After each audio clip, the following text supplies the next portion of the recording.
It's good to speak with you today, Nitin, and looking forward to hearing your views today on lean supply chain for the service industry.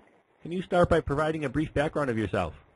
I'm currently a director with a company called M.B.A, which is into process consulting, analytics, marketing intelligence, IT, and training.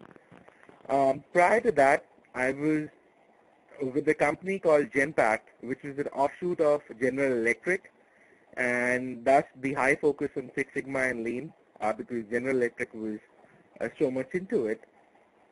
And I am an engineer as well as an M.B.A from Delhi University in India. And in addition to that, I hold different certifications in financial risk management as well as Black Belt and Master Black Belt in Lean and Six Sigma. Great. My first question is regarding using lean techniques in the service industry. Can you talk about how is it done in the transformational skills involved, or the transitional?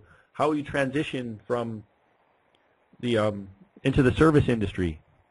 Technically, when I compare it in manufacturing scenario, for example, the basic concept of lean being a pull function, and we only manufacture when the customer demands it. We keep the inventory as low as possible. That is the just-in-time manufacturing paradigm. For as well as the second piece I talk about is the single-minute exchange of die, which we call the SMED technique in manufacturing, where for multiple products to be manufactured on the same assembly line, how quickly can we change the configuration of the assembly line so that not a lot of time is wasted and optimized production can take place.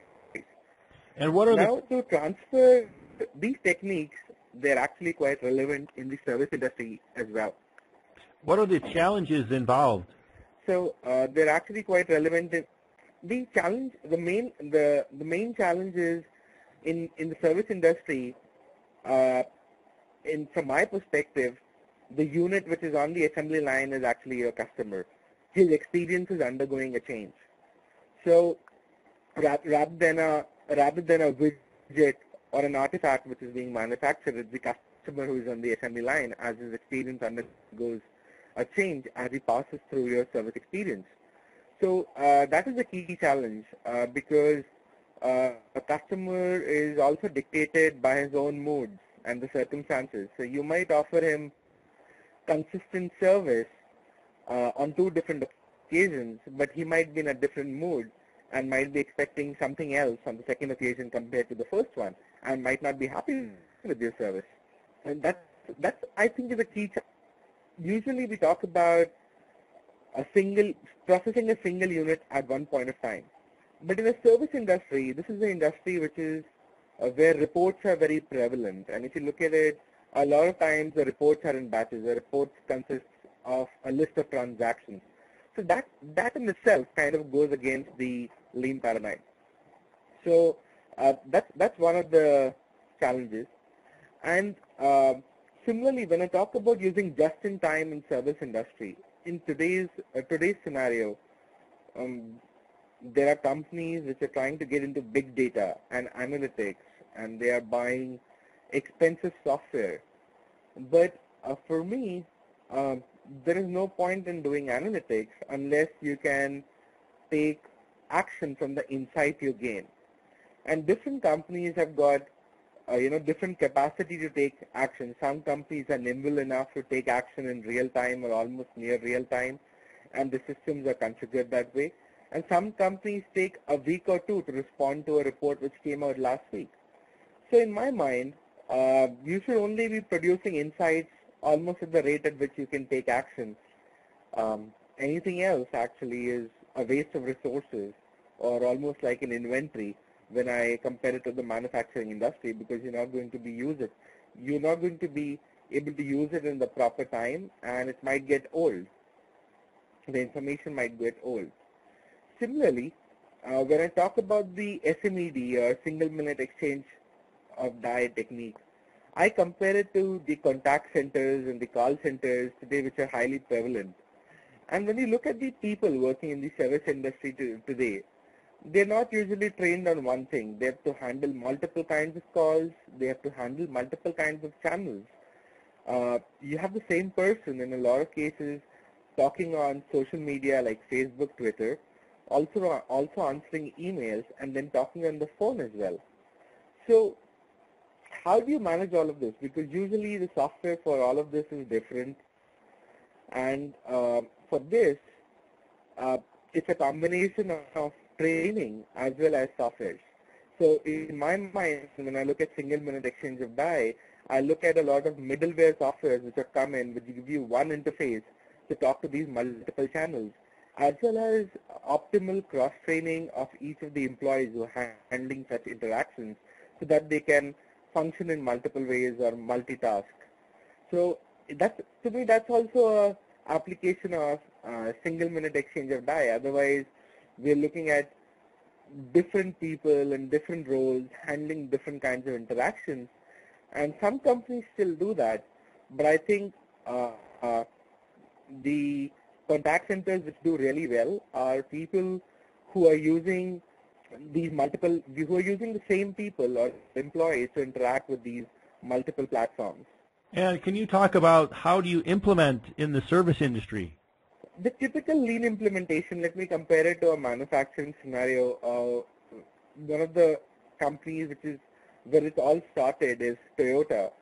So the culture is really ingrained there. Lean is as much as tools and techniques as well as culture there. And I think in the service industry, the culture for continuous improvement is really important. The first thing we need to do while implementing in a service industry is to gauge the culture and understand if there is any kind of change needed there. And there are change leadership tools and techniques we deploy to make sure that we get support for the lean deployment from the leadership. In addition to that, I think we do a lot of process mapping. One of the key tools while implementing continuous improvement using lean tools and techniques is value stream mapping, where you look at a process in a value stream and then try to identify waste opportunities and non-value added activities and reduce them. Now, in the service industry, in my recent experience, what I found is it's very tough to get people out into a room away from their desks for 3 days or 5 days to create a huge value stream and then start looking at improvement opportunities. So what we've started doing is a lot of pre-work where we are going to the people at their desks, looking at their processes and trying to create a draft value stream map ourselves, and then bringing the people into the room for a day and a half and then asking them to quickly validate it, make the changes, and start off with the process where we try to identify non-valued activities. Another thing which really helps, which is different about the service industry, a lot of times what is required to change is the processes which people are using. So you might not need to change any software. It's just the process the people are doing. So it's not the machinery as such.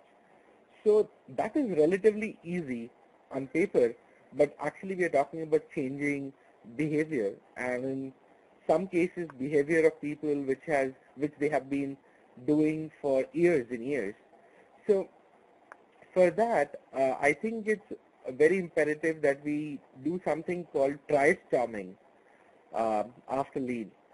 Try-storming is the exercise where once you've brainstormed on improvement ideas, we actually try to implement it ASAP. We actually try to implement the easy ones during the course of the lean event or the value stream mapping event, what we call a Kaizen event. We try to implement it during that time so that people are in that mood. When they are in that room, they're talking to other cross-functional employees. The ambience is such that you want to improve your process. When they get back to the desk, they might forget about it if it's not reinforced. Thus, a try-storming activity where we tell them, okay, look, you've come up with 10 ideas. Let's try 4 of them right now. Let's just go back to a desk. Let's try them right now and see what the results are. If they don't work, we'll drop those ideas. We'll look at something else. So I think that really works well in a service industry, especially when it comes to changing behavior. Thanks again for sharing these great insights on lean and the service industry.